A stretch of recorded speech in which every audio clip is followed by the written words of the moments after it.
আসসালামু আলাইকুম সবাইকে। আশা করি অনেক ভালো আছেন। আজকে আপনাদের আমি রান্না করে দেখাবো এই যে দেশি কচুলতি রান্না করে দেখাবো। এই যে আমি হাত দিয়ে কিন্তু এটা সুন্দর করে ছুলে নিচ্ছি, দেখতেই পাচ্ছেন কি সুন্দর উঠে যাচ্ছে।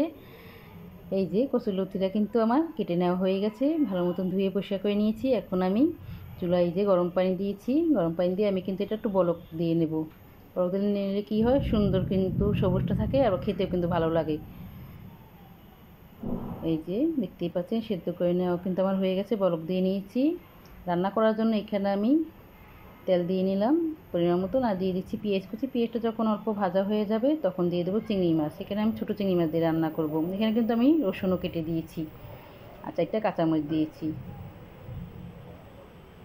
এই যে দিয়ে দিচ্ছি স্বাদ অনুযায়ী লবণ, হলুদের গুঁড়া, মরিচের গুঁড়া আর 1 টেবিল চামচ আদা রসুনের পেস্ট, আর সামান্য অল্প করে পানি দিয়ে এখন কিন্তু মশলাটা খুব ভালো মতন কষিয়ে নেব। কষিয়ে নেওয়া হয়ে গেলে তারপর কিন্তু আমি এই কচুরলতিটা দিয়ে দেবো। দেখতেই পাচ্ছেন কষিয়ে নেওয়া কিন্তু আমার হয়ে গেছে, তেল ভাবটা উঠে গেছে। আর দিয়ে দিচ্ছি এখন আমি এই যে সিদ্ধ করে নিয়েছি যে কচুরলতিটা, সেটা দিয়ে দিচ্ছি।